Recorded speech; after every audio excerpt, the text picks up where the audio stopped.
Selamat sejahtera kepada semua pendengar kisah-kisah misteri sekalian.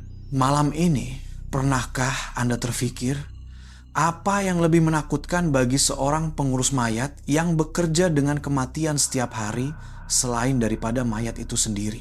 Apa akan jadi jika perkara yang paling menakutkan itu bukanlah hantu, tetapi seorang guru yang telah mati tetapi enggan pergi kemana-mana? Malam ini kita akan cari jawabannya bersama-sama. Hujan turun dengan lebatnya, mencurah-curah tanpa henti, seolah-olah langit Chiang Mai pada musim ini mempunyai lubang yang sangat besar. Bunyi hujan lebat sebegini menjadikan suasana di Watik ini semakin sunyi dan menyeramkan. Terutamanya di sini, di dalam bilik mayat lama yang terletak di belakang dewan utama, di mana kelembapan dan baunya melekat di seluruh dinding simen yang sejuk. Bau setanggi dan kemenyan yang biasanya memenuhi ruang udara kini bercampur baur dengan bau hujan dan bau hapak bangunan yang telah lama berbakti kepada kematian. Dek, pengurus mayat yang baru, berdiri sendirian di tengah-tengah bilik itu. Dialah yang mengambil alih tugas daripada Pak Cik Bunson, gurunya yang baru saja rebah akibat serangan jantung dan meninggal dunia di dalam bilik ini, betul-betul di tempat dia berdiri sekarang pada minggu lepas. Tangan Deh yang sedang mengelap meja keluli tahan karat untuk persiapan mayat dengan kain buruk yang dibasahi cecair pembasmi kuman itu bergerak perlahan dan terasa berat. Bukan saja karena cuaca yang sejuk, tetapi karena perasaan kehilangan yang masih kuat mencengkam hatinya. Setiap inci persegi yang dibersihkannya adalah tempat di mana Pak Cik Bunson pernah berdiri mengajarinya selok belok pekerjaan ini, mengajar segala-galanya dari cara memegang pisau sehinggalah cara bercakap dengan si mati. Dia masih ingat dengan jelas pandangan mata gurunya yang tegas tetapi penuh belas kasihan. Kini semua itu tiada lagi. Yang tinggal hanyalah dirinya, kesunyian yang memberatkan, dan bunyi hujan yang kedengaran seperti rintihan tangisan di luar. Dash mengeluh panjang, asap putih keluar dari mulutnya.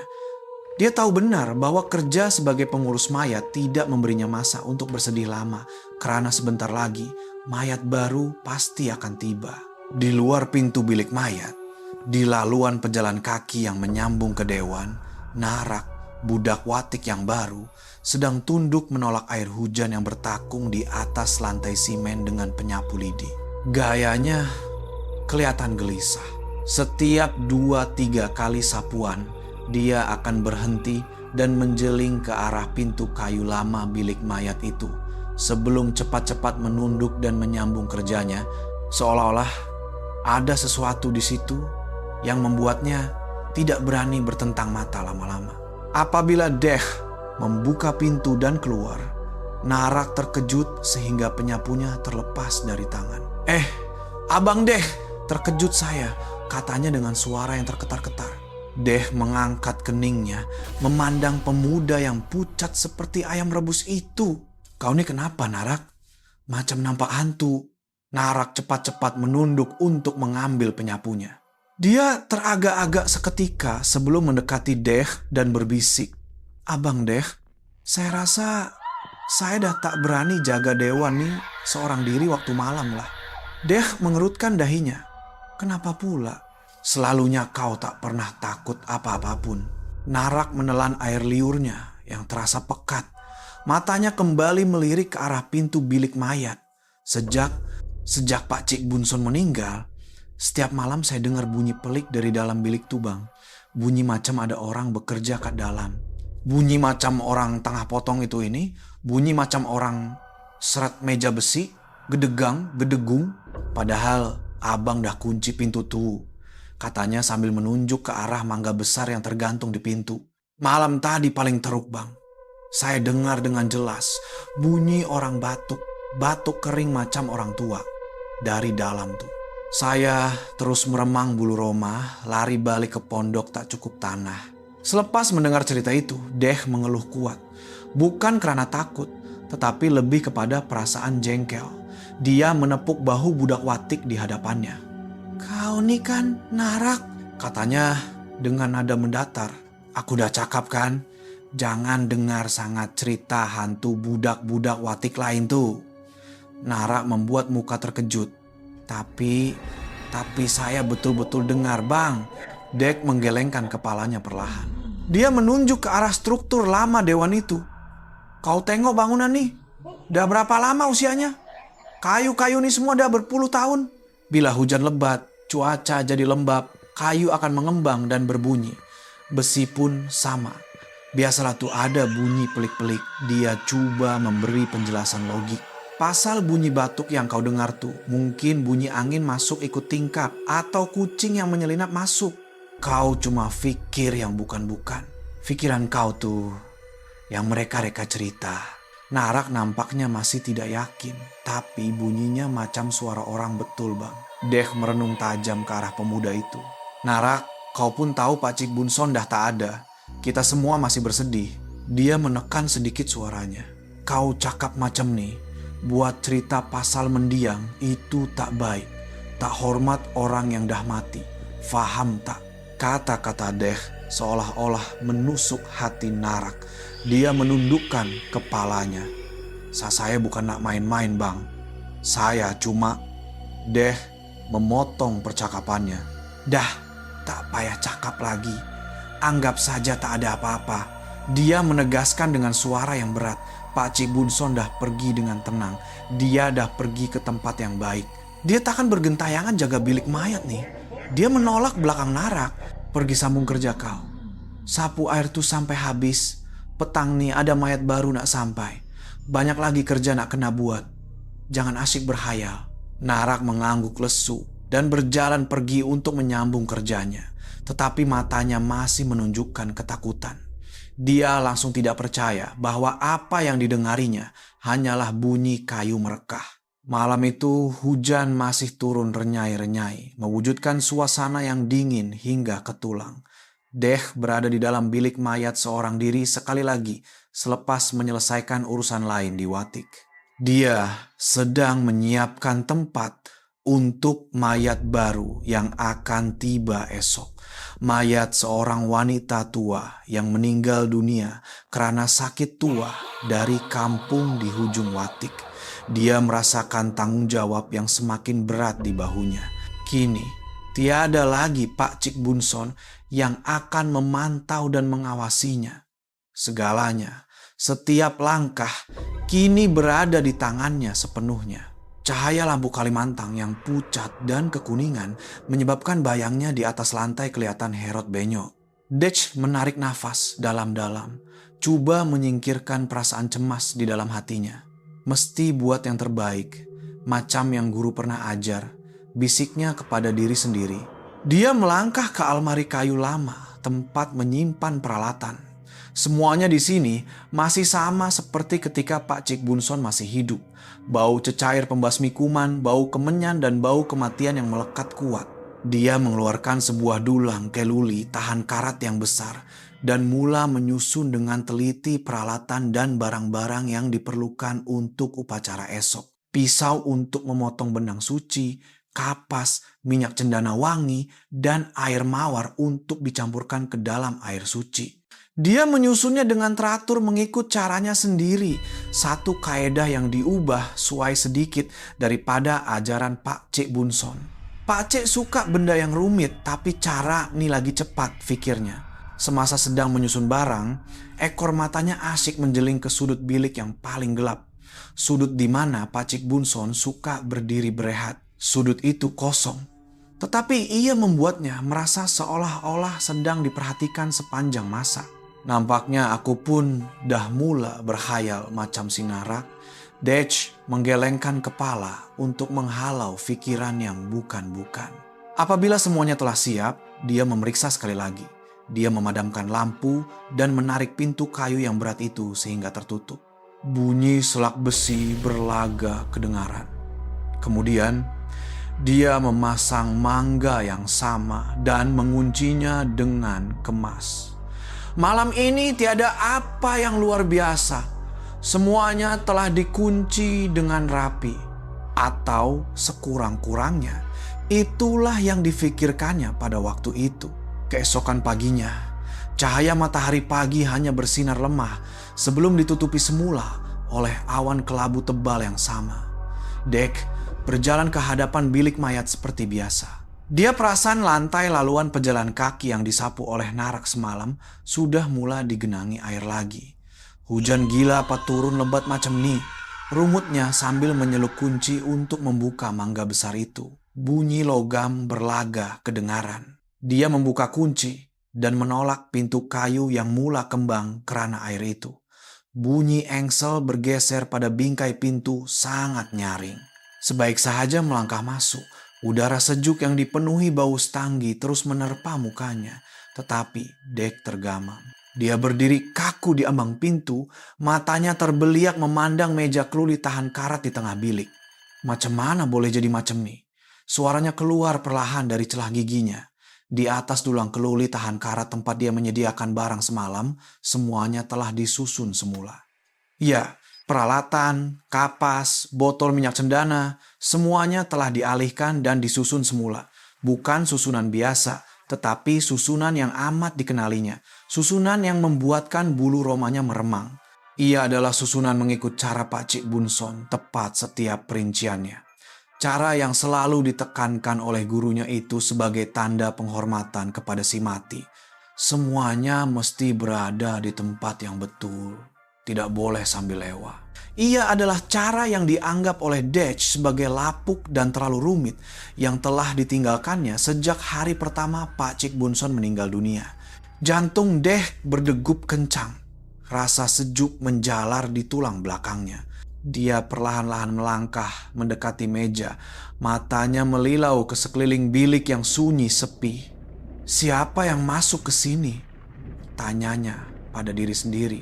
Sedangkan dia tahu kunci ada padanya. Tiada siapa yang ada kunci pendua kecuali Ketua Sami. Dan kenapa pula Ketua Sami mau berbuat begini? Dash menghulurkan tangannya yang mula menggeletar untuk menyentuh botol minyak cendana. Ia terasa sejuk seolah-olah baru saja diletakkan di situ walaupun tiada sesiapa di dalam bilik ini selain dia. Kekeliruan bercampur dengan rasa marah tiba-tiba membuak di dalam kepalanya. Narak, dia menjerit nama budak watik itu sekuat hati. Suaranya bergema di dinding simen yang sejuk. Pikiran pertamanya, ini pasti kerja budak itu. Dia mesti ada kunci pendua dan sengaja masuk untuk mengusiknya. Dek berpikir dengan marah sambil berjalan pantas keluar dari bilik mayat. Dia melihat Narak sedang mencangkung menyapu dedaun kering tidak jauh dari situ. "Kau, sini!" panggil Dech dengan kasar. Narak menoleh dengan muka terpinga-pinga. "Ada apa, Abang Dech?" panggil kuat-kuat. Kau masuk dalam bilik mayat kan?"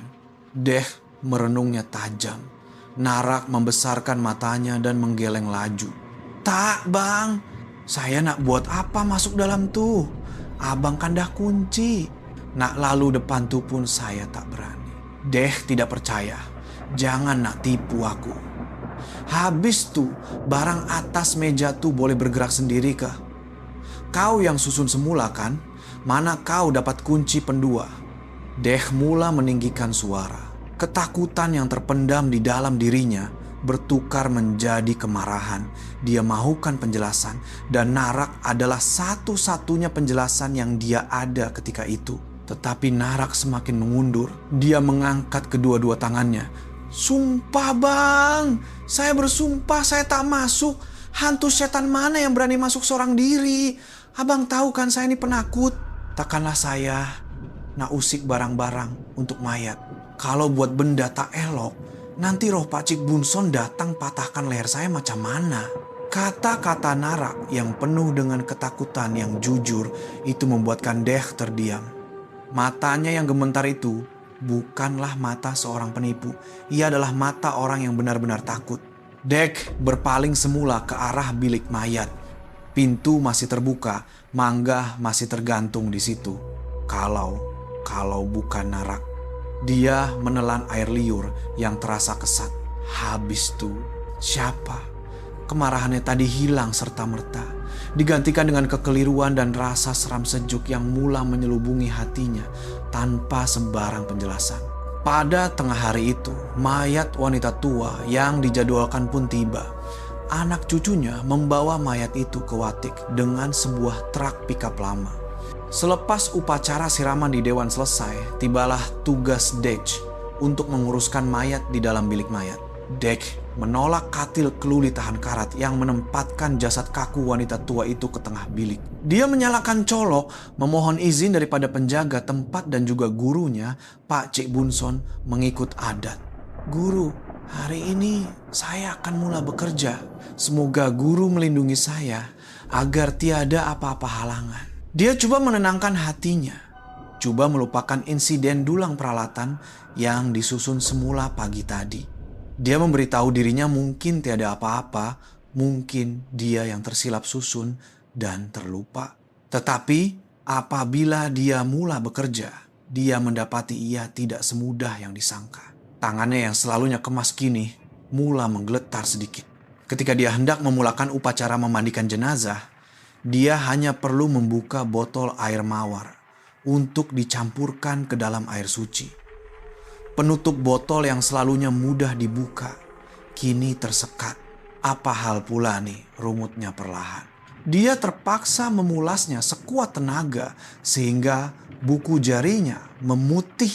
Apabila dia mula menggunakan kain putih bersih yang dicelup air suci untuk membersihkan jasad, dia merasakannya. Perasaan itu kembali lagi. Perasaan seperti sedang diperhatikan, bukan sekadar pandangan biasa, tetapi pandangan yang penuh kritikan.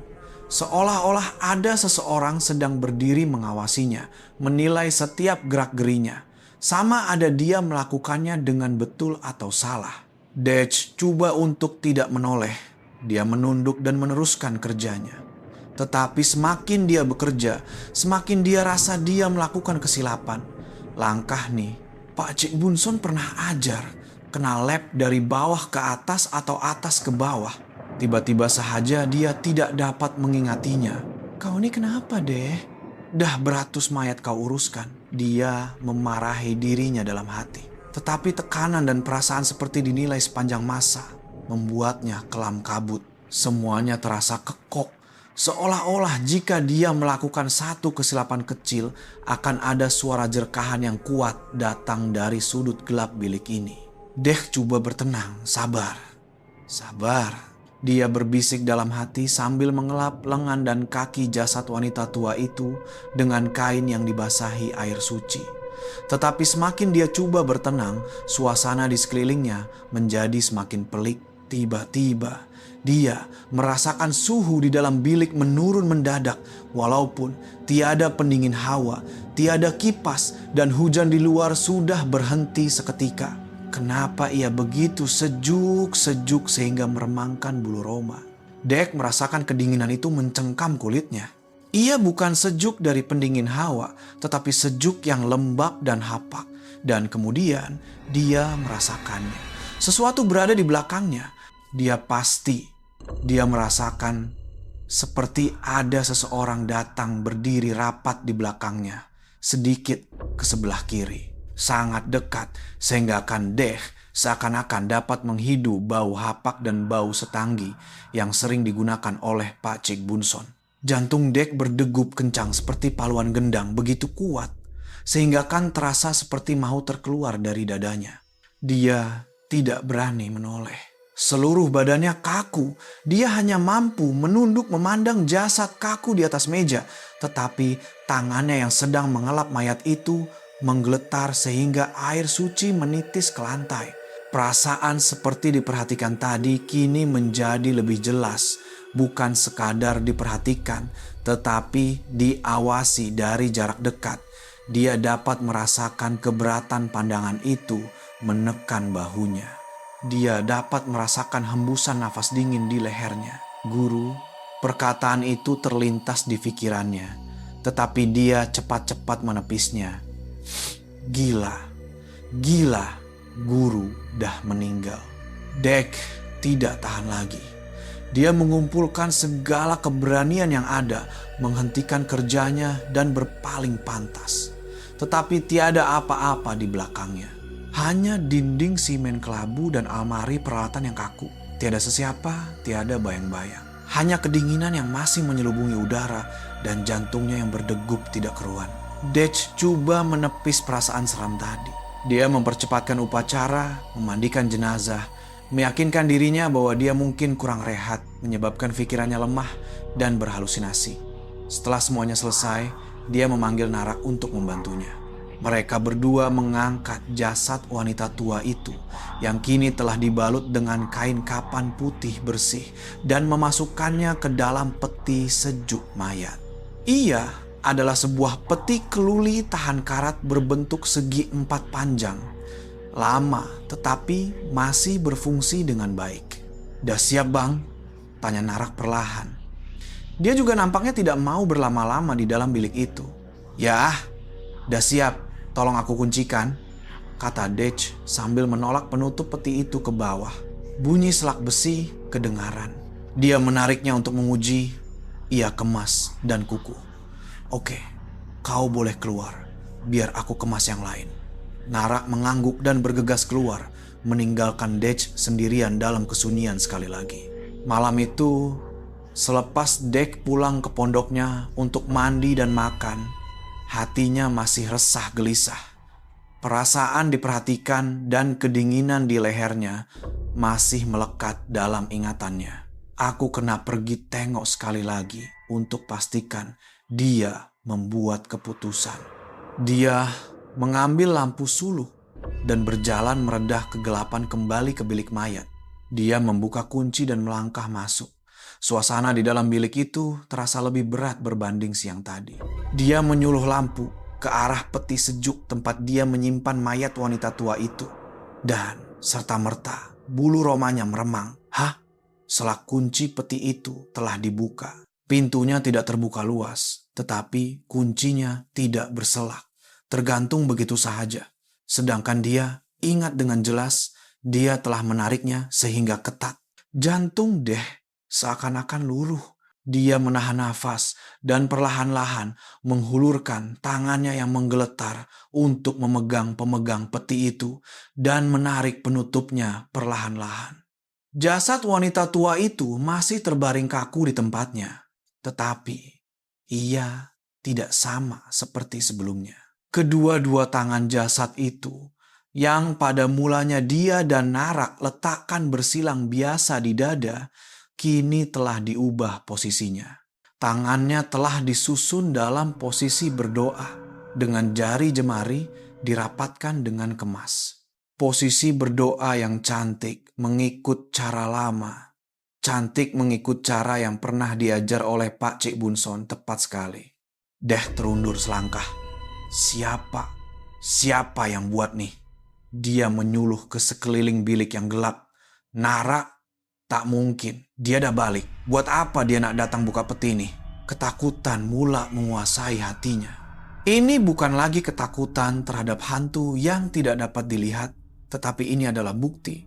Bukti jelas bahwa ada sesuatu yang telah mengusik mayat selepas dia mengunci bilik. Dia berdiri merenung jasad wanita tua yang berdoa dengan sempurna mengikut adat lama, posisi yang dia sendiri tidak mampu lakukan secantik itu. Dan pada saat itu, hidungnya terhidu sesuatu. Bau yang samar-samar tetapi jelas. Jelas sehingga menakutkan. Bau kemenyan. Bukan kemenyan biasa yang digunakan oleh pihak watik untuk upacara kematian, tetapi bau kemenyan herba, bau yang unik, bau yang kuat dan menusuk hidung, tetapi terselit keagungan. Dej kenal bau ini. Ia adalah bau kemenyan jenama kegemaran Pak Cik Bunson. Gurunya itu akan memesan kemenyan ini dari sebuah kedai ubat lama di bandar. Katanya, ia adalah ramuan purba yang dapat menghilangkan bau busuk dengan berkesan. Dan yang paling penting, dia percaya ia dapat menenangkan roh si mati. Sejak Pak Cik Bunson meninggal, kemenyan jenama ini telah habis. Dej sendiri tidak memesannya lagi. Sebaliknya, beralih kepada jenama baru yang lebih mudah didapati. Jadi, Dari mana datangnya bau ini? Deh, coba menarik nafas. Baunya masih belum hilang. Ia berlegar-legar di sekeliling peti mayat seolah-olah ada seseorang yang baru saja menyalakannya dan memadamkannya sejurus sebelum dia membuka pintu. Ketakutan yang tadinya hanya di dalam hati kini meletus. Dia cepat-cepat menolak penutup peti itu dengan kuat, lebih kuat daripada yang dirancang. Dia segera mengunci selaknya. Tanpa menoleh ke belakang lagi, dia berundur dan berlari keluar dari bilik mayat, menghempas pintu dan mengunci Mangga dengan kelam kabut, tangannya menggeletar. Dia berdiri termengah-mengah di hadapan bilik itu dalam kegelapan. "Guru, betul ke ini guru?" bisiknya kepada diri sendiri. Malam itu, Dech tidak dapat tidur. Kepalanya dipenuhi dengan image tangan mayat yang disusun semula dan bau kemenyan yang masih melekat di hidungnya. Keesokan paginya, Dech datang ke bilik mayat dengan keadaan yang tidak terurus. Lingkaran hitam di bawah matanya jelas menunjukkan dia tidak tidur walau sedikit pun malam tadi. Dia berdiri termenung di hadapan pintu. Tangannya menggenggam kunci dengan erat. Tetapi dia masih tidak berani membukanya. Dia takut jika dia akan melihat sesuatu yang lebih pelik daripada sebelumnya. Ketika dia sedang teragak-agak, Narak yang hari ini kelihatan pucat lesi sepertinya berjalan menghampirinya. "Abang Dech," panggilnya perlahan. Abang oke tak?" Muka abang nampak teruk. Dech sedikit terkejut. Dia menoleh ke arah Narak. Aku oke. Cuma tak cukup tidur," jawabnya perlahan. Tetapi Narak menggelengkan kepala. Dia menjeling ke arah pintu bilik mayat dan mendekat untuk berbisik. "Bang, malam tadi abang ada datang sini lagi ke..." Soalan Narak membuatkan jantung Dech berdebar. "Kenapa? Kau nampak apa-apa ke?" Narak mengangguk laju. "Nampak bang, saya nampak. Malam tadi dah lewat.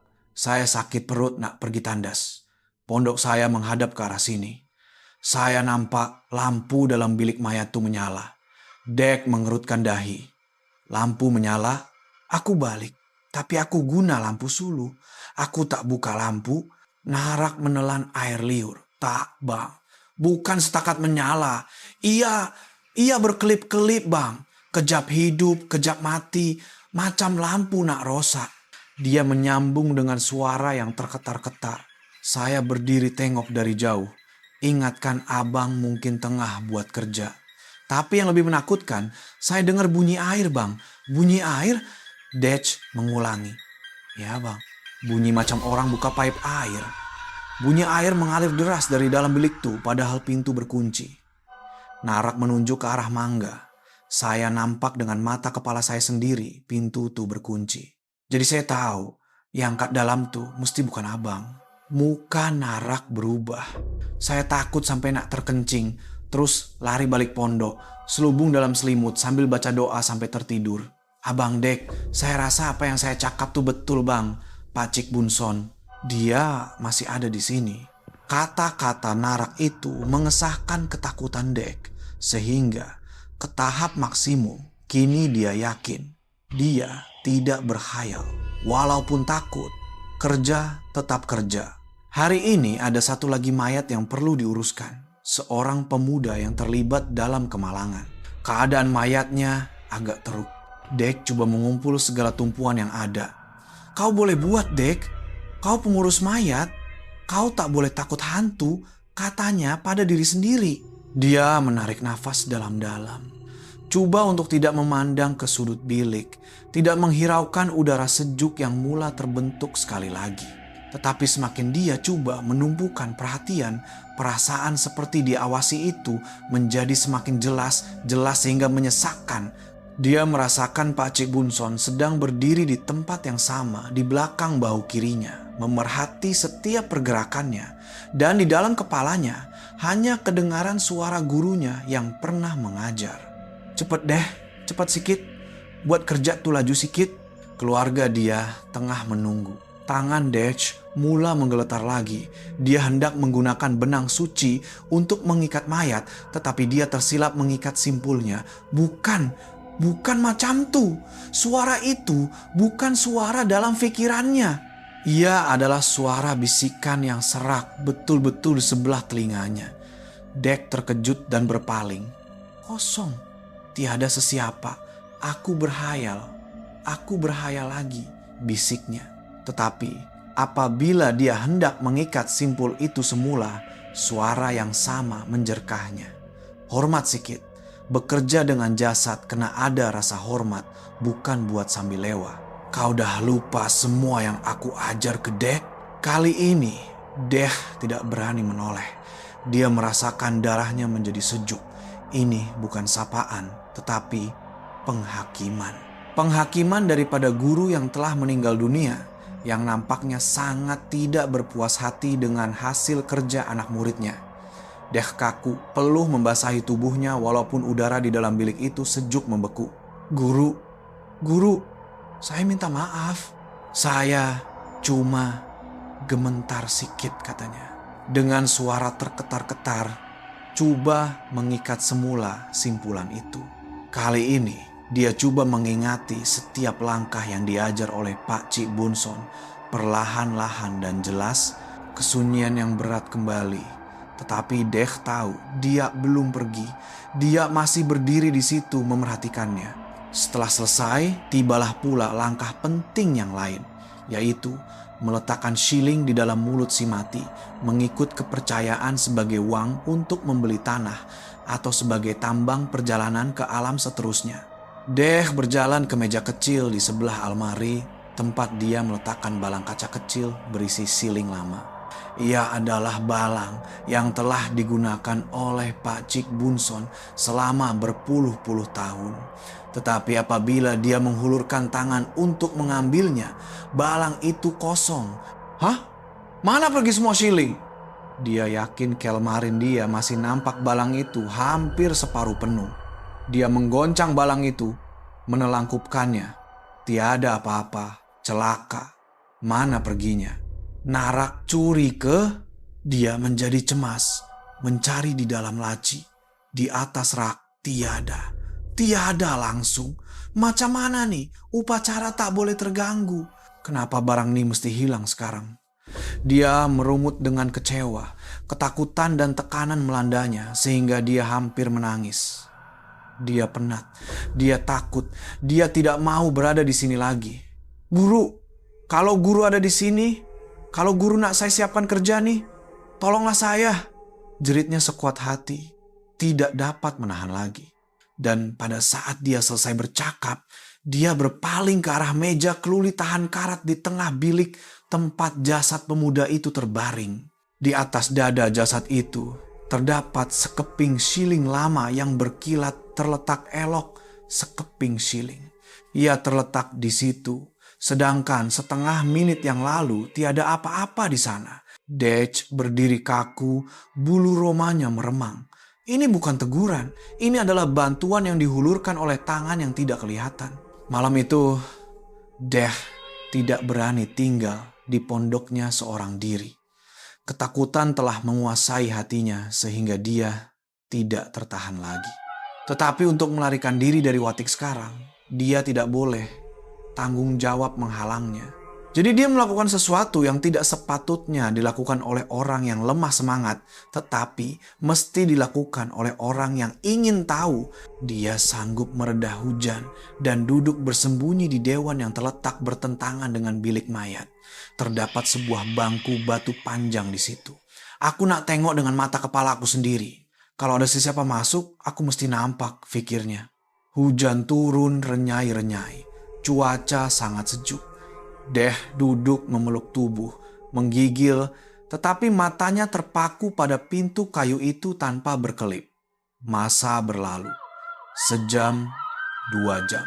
Pukul 1 pagi, 2 pagi, semuanya sunyi, hanya bunyi hujan dan cengkerik. Mungkin aku cuma berhayal, pikirnya. Sebaik saja dia mula berpikir begitu, lampu di dalam bilik mayat tiba-tiba menyala. Dech terkejut, jantungnya seakan-akan berhenti berdegup. Cahaya lampu Kalimantan putih pucat yang sama bersinar keluar melalui lubang angin. Dan yang paling menakutkan, pada tingkap kaca kabur yang kecil, dia melihatnya. Dia melihat satu bayang-bayang. Bayang-bayang hitam sesusuk tubuh yang tinggi dan kurus sedang berjalan. Ya, bayang-bayang hitam itu bergerak, berjalan mundar-mandir di dalam bilik yang telah dikuncinya rapat. Ia bergerak perlahan, seperti orang yang sedang memeriksa sesuatu. Sekejap berhenti, kemudian berjalan semula. Dek kaku seperti disumpah. Dia menutup mulutnya dengan tangan untuk menahan jeritan. Itu bayang-bayang siapa? Cara berjalan, cara berhenti, cara menunduk dan mendongak. Ia kelihatan seperti Pacik Bunson ketika sedang memeriksa kerja. Tepat sekali, bayang-bayang itu berhenti betul-betul di hadapan tingkap kaca kabur. Seolah-olah ia sadar ada seseorang sedang memerhatikannya dari luar. Dej hampir berhenti bernafas. Kemudian, lampu di dalam bilik itu padam. Semuanya kembali gelap dan sunyi. Dej duduk kaku di atas bangku batu itu entah berapa lama. Kakinya terasa kebas, berat seperti dibekukan. Aku kena buat sesuatu, suara hatinya berkata, "Kau tak boleh duduk ketakutan di sini sepanjang malam. Kau pengurus mayat, kau kena pergi tengok." Tanggung jawabnya berlawan dengan ketakutan, dan akhirnya tanggung jawab menang. Dej memaksa tubuhnya yang berat untuk bangun. Kakinya menggeletar sehingga dia hampir tidak dapat melangkah. Dia menyeberangi laman watik yang basah. Hujan masih turun renyai-renyai. Dia berdiri di hadapan pintu bilik mayat sekali lagi. Di tangannya, dia menggenggam kunci begitu erat sehingga kukunya menekan isi. Dia dapat mendengar degupan jantungnya sendiri bersaing dengan bunyi guru di kejauhan. Bunyi kunci dibuka memecah kesunyian. Dia menolak pintu kayu yang berat itu. Sebaik saja pintu terbuka, udara sejuk yang jauh lebih dingin daripada di luar menerpa mukanya. Sejuknya, dia menggigil kesejukan. Dia melangkah masuk ke dalam kegelapan. Tangannya meraba-raba mencari suis lampu. Lampu menyala terang. Seluruh bilik itu kosong. Seperti biasa, tiada sesiapa. Tiada bayang-bayang. Aku silap nampak ke, bisiknya. Coba mencari alasan untuk menyedapkan hati. Kemudian matanya terpandang sebuah keranda. Keranda kayu jati biasa yang diletakkan di atas sebuah pelantar. Keranda yang baru saja digunakannya untuk menempatkan jasad pemuda yang kemalangan tadi. Dia yakin dia telah menutup penutup keranda dan memakukannya dengan kemas. Tetapi sekarang penutup keranda itu renggang. Ya, tidak terbuka luas, tetapi ia renggang sedikit. Kira-kira 2 hingga 3 sentimeter. Cukup untuk melihat kegelapan di dalamnya. Seolah-olah ada seseorang yang membukanya untuk memeriksa jasad di dalam dan mungkin terlupa atau sengaja tidak menutupnya semula dengan rapat. Dej berdiri kaku merenung penutup keranda yang renggang itu. Mulutnya terkunci. Ini sudah melampau. Susunan peralatan, kedudukan mayat, bau kemenyan, atau bayang-bayang, dia masih boleh menipu dirinya dengan mengatakan dia berkhayal. Tetapi penutup keranda yang telah dipaku boleh terbuka sendiri. Bagaimana dia mau menipu dirinya lagi? Dia perlahan-lahan melangkah ke arah keranda kayu itu. Selangkah demi selangkah, bunyi tapak kakinya yang basah bergema di dalam bilik yang sunyi. Dia menghulurkan tangannya yang menggeletar untuk menyentuh tepi keranda kayu itu. Sejuk. Dia sedang mengumpul keberanian untuk menolaknya tutup atau membukanya. Tetapi sebelum sempat dia membuat keputusan, tok, bunyi itu membuatnya terkejut. Telinganya salah dengar ke. Tok, bukan, dia tidak salah dengar. Bunyi itu datang dari dalam keranda. Bukan, ia datang dari keranda di sebelahnya. Dej berpaling pantas. Ia adalah peti sejuk luli tahan karat, tempat mayat wanita tua pertama disimpan. Tok, tok, tok. Ia adalah bunyi ketukan. Bunyi seperti seseorang mengetuk perlahan dari dalam dengan jari atau kuku. Ketukan berirama, perlahan tetapi jelas kedengaran. Tok, tok. Dej hampir rebah. Dia tahu peti itu berkunci. Dia tahu jasad di dalamnya sudah tidak bernyawa. Tetapi bunyi yang didengarnya sekarang adalah bunyi orang hidup yang sedang mengetuk meminta tolong atau sesuatu yang coba memberitahunya ia telah bangun. Keesokan paginya, tidak perlu menunggu Dej mencari Narak. Narak yang berlari dengan muka cemas sambil membawa beg kecilnya menunggu Dej di hadapan pondoknya sejak subuh lagi. Keadaannya tidak terurus, matanya terbeliak, rambutnya kusut masai dan tubuhnya menggigil seperti anak burung. "Abang Dej, saya berhenti kerja." Itulah ayat pertama yang keluar dari mulutnya. Dej yang masih mamai terus segar. "Hei, Narak, kau nih kenapa? Sabar dulu. Berhenti kenapa?" Narak menggeleng laju, matanya berair. "Tak boleh sabar lagi bang, saya dah tak tahan. Saya nak balik kampung. Saya nak balik kampung sekarang juga," katanya sambil berundur dari Dej, seolah-olah takut Dej akan menahannya.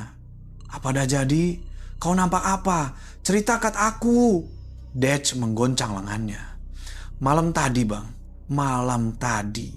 Dia coba bercerita, tetapi suaranya terketar-ketar. "Masa hujan dah reda saya pergi tutup tingkap dewan. Lepas tu saya nampak." "Nampak apa?"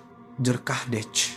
"Saya nampak Pak Cik Bunson bang," serit Narak sekuat hati. Dia berdiri depan bilik mayat. Bulu roma Dej meremang. Kau silap nampak kot, kan gelap." Narak hampir menangis. "Tak silap bang, jelas sangat.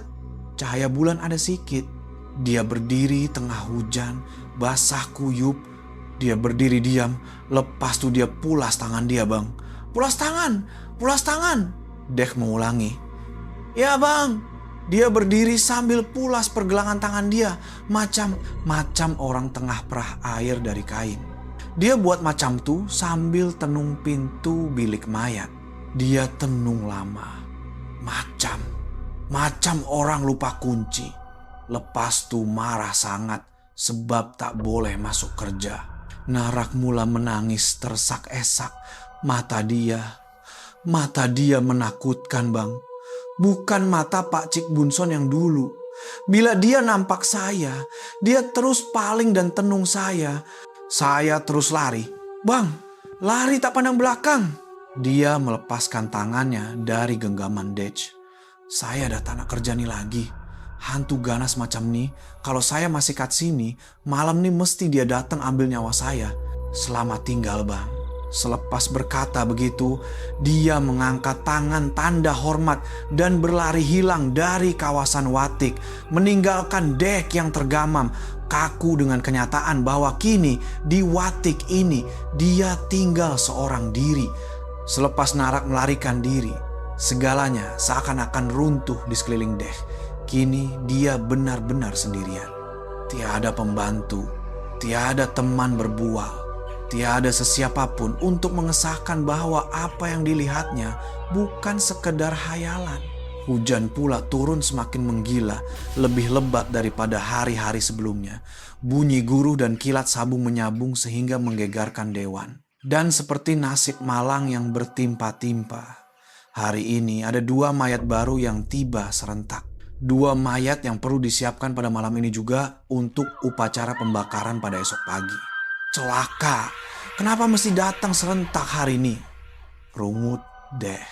Dia berdiri di dalam bilik mayat di bawah cahaya lampu Kalimantan yang berkelip-kelip mengikut rentak elektrik yang terganggu akibat ribut di luar. 2 jasad terbaring kaku di atas 2 katil keluli tahan karat yang berasingan menunggunya. Suasana di dalam bilik itu amat berat, menyesakkan, lembab dan sejuk. Sejuk sehingga Dej terpaksa memeluk tubuhnya. Tetapi kesejukan udara tidak dapat menandingi kesejukan di tulang belakangnya. Perasaan seperti diperhatikan kini bukan lagi hanya di belakang bahu kirinya, tetapi di mana-mana. Dia merasakan seolah-olah ada banyak pasang mata yang memerhatikannya dari setiap sudut bilik, dari bayang-bayang gelap di bawah meja, dari rekahan di siling, bunyi-bunyi kecil, bunyi kayu merekah, bunyi air menitis yang biasanya tidak dihiraukannya, kini kedengaran begitu jelas dan menakutkan. Dia bersendirian di dalam bilik tertutup dengan 2 mayat dan sesuatu yang turut berada di dalam bilik ini bersamanya. Kesunyian yang hanya dipecahkan oleh bunyi hujan dan lampu yang berkelip-kelip itu menekannya sehingga dia hampir tidak dapat bernafas. Dej menarik nafas dalam-dalam, coba mengumpul sisa-sisa keberaniannya. Kena buat juga, katanya pada diri sendiri. Dia mulai menguruskan jasad pertama, seorang lelaki tua yang meninggal dunia akibat kemalangan jalan raya. Dia coba bekerja secepat mungkin, tetapi semakin cepat dia coba, semakin banyak kesilapan yang dilakukannya. Cahaya lampu yang berkelip-kelip itu semakin mengelirukannya. Apabila tiba masanya untuk menggunakan benang suci untuk mengikat jasad, tangannya mulai menggeletar, gemetar sehingga tidak dapat dikawal. Dia coba melilit benang di pergelangan tangan jasad, tetapi tangannya tidak berdaya. Jari jemarinya menjadi kaku. Kenapa jadi macam nih? Dia merungut dalam hati.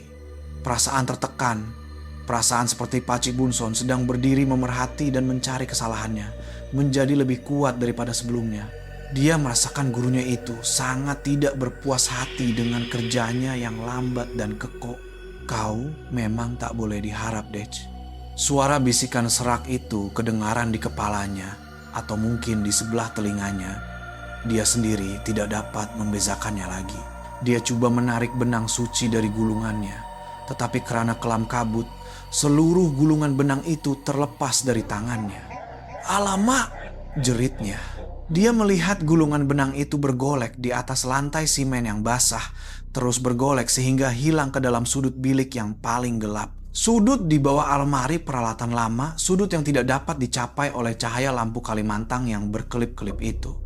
Dej berdiri kaku, merenung kegelapan di sudut itu. Kerjanya terhenti.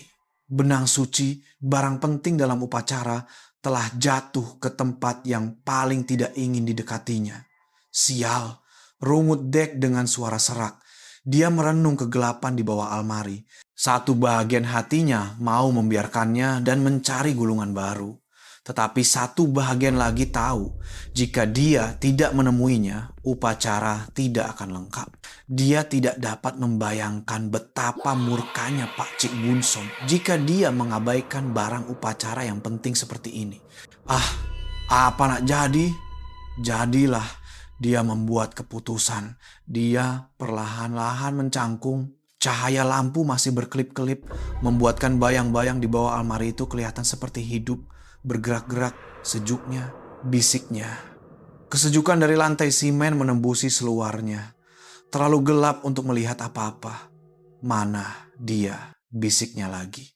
Dia tiada pilihan lain. Dia terpaksa menghulurkan tangan kanannya yang menggeletar ke dalam kegelapan di bawah almari itu, meraba-raba. Dia hanya dapat merasakan lantai simen yang sejuk dan licin, penuh dengan habuk dan sarang laba-laba. Dia menolak tangannya lebih dalam lagi, hampir sepenuh lengannya.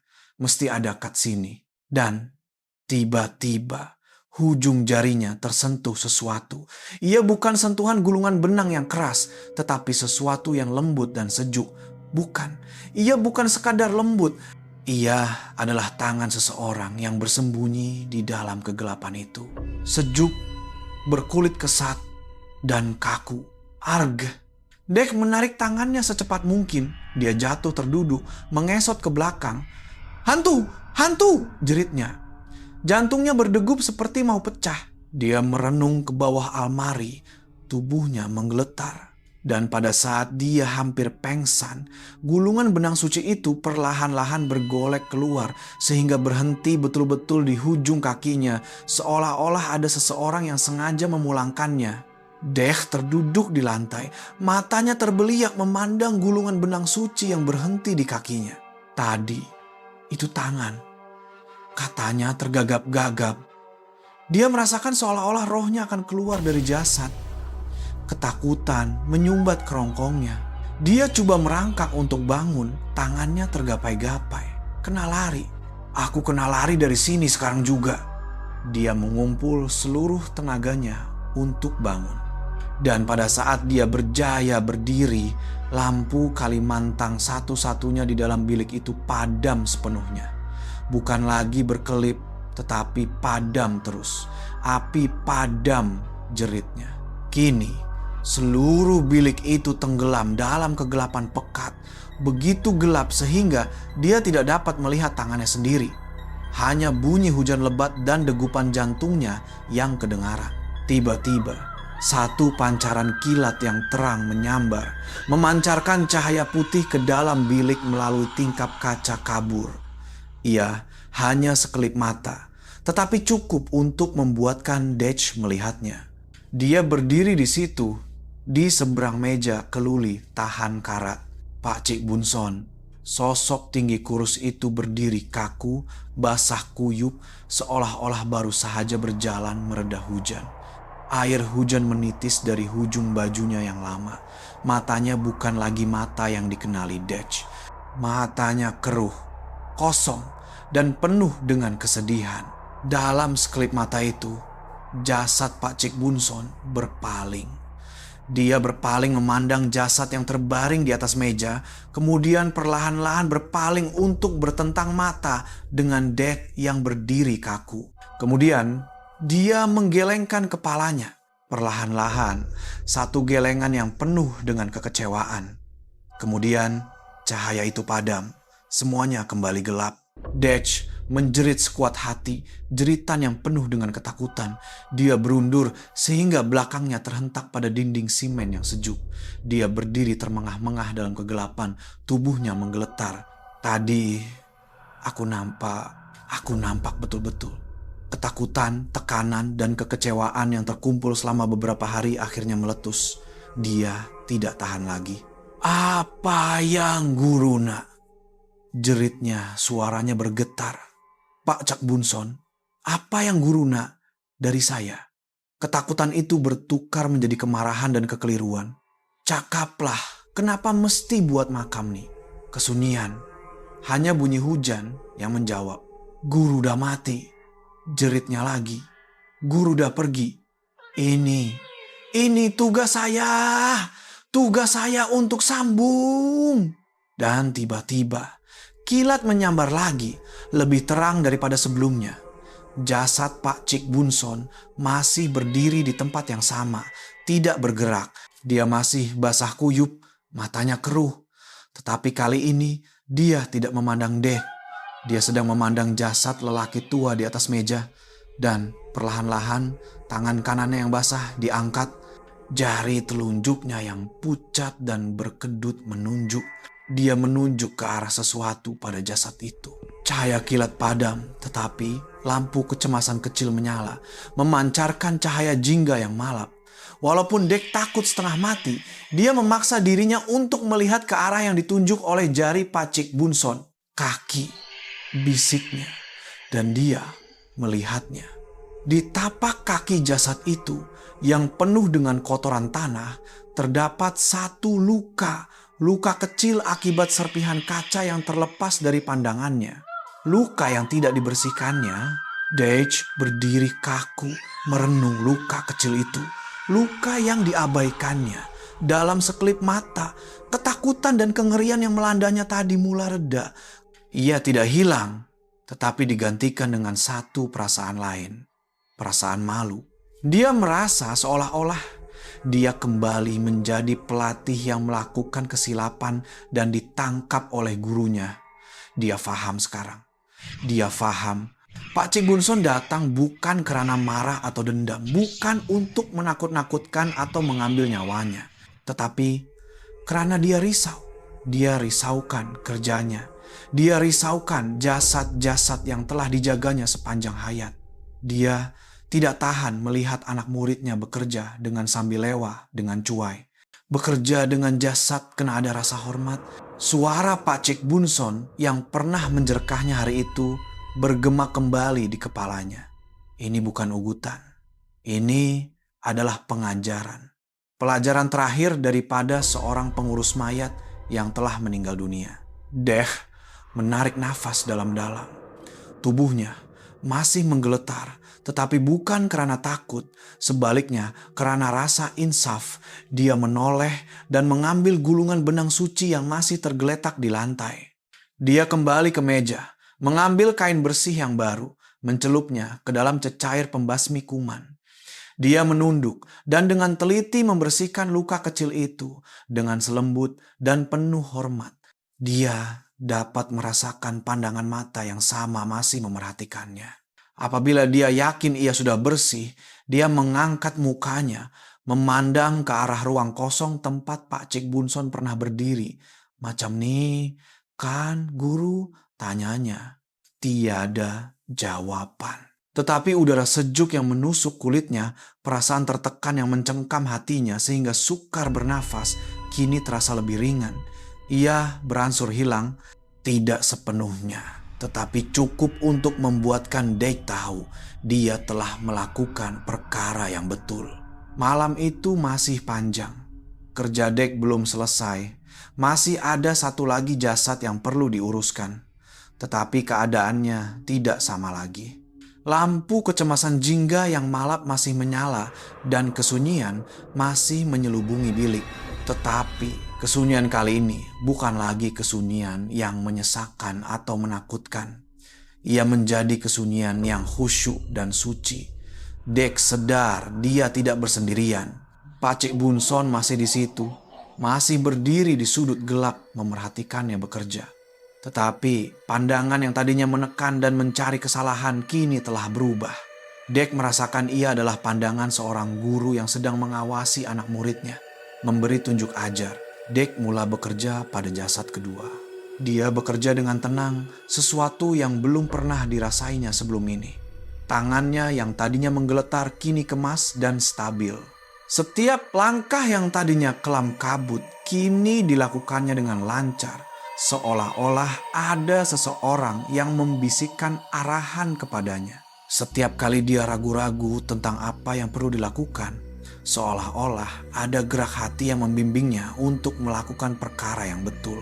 Ketika dia perlu mengikat simpulan yang rumit, yang tidak pernah berjaya dilakukannya sendiri, kali ini jari jemarinya bergerak sendiri, perlahan dan mantap, membentuk simpulan yang cantik, secantik yang pernah ditunjukkan oleh Pak Cik Bunson. Ketika dia memerlukan peralatan seperti gunting atau kapas, sebaik sahaja dia mengalihkan pandangan dari jasad, barang itu sudah berada di atas dulang di tempat yang mudah dicapainya, walaupun dia ingat dia tidak meletakkannya di situ. Dech menunduk bekerja tanpa berkata apa-apa. Dia dapat merasakan tangan sejuk yang tidak kelihatan sedang membantunya. Bukan sentuhan langsung, tetapi sebagai penunjuk arah. Malam itu, dua orang pengurus mayat, seorang hidup dan seorang mati, bekerja bersama-sama di dalam bilik mayat yang malap itu untuk menghantar roh buat kali terakhir. Masa berlalu entah berapa lama, Dech tidak sadar. Dia terlalu fokus pada kerjanya, kerja yang dilakukannya dengan sepenuh hati, bukan lagi sekadar kerana tugas. Dia merasakan dirinya bersatu dengan peralatannya, dengan jasad yang tidak bernyawa, dan dengan gurunya yang berdiri di dalam bayang-bayang. Sehinggalah cahaya jingga malap dari lampu kecemasan mulai digantikan dengan cahaya putih samar yang menembusi tingkap kaca kabur. Sudah pagi. Dech baru tersedar. Dia berdiri tegak, meregangkan badannya. Keletihan mula terasa, tetapi hatinya tenang. Semuanya sudah selesai. Jasad terakhir telah diuruskan dengan sempurna. Setiap langkah, setiap perincian, bersih, penuh hormat dan indah. Dia berjaya. Mereka berdua berjaya melakukannya. Dech berdiri kaku di tengah bilik. Dia tidak memandang jasad yang baru disiapkannya. Sebaliknya, perlahan-lahan memalingkan mukanya ke sudut bilik yang sama.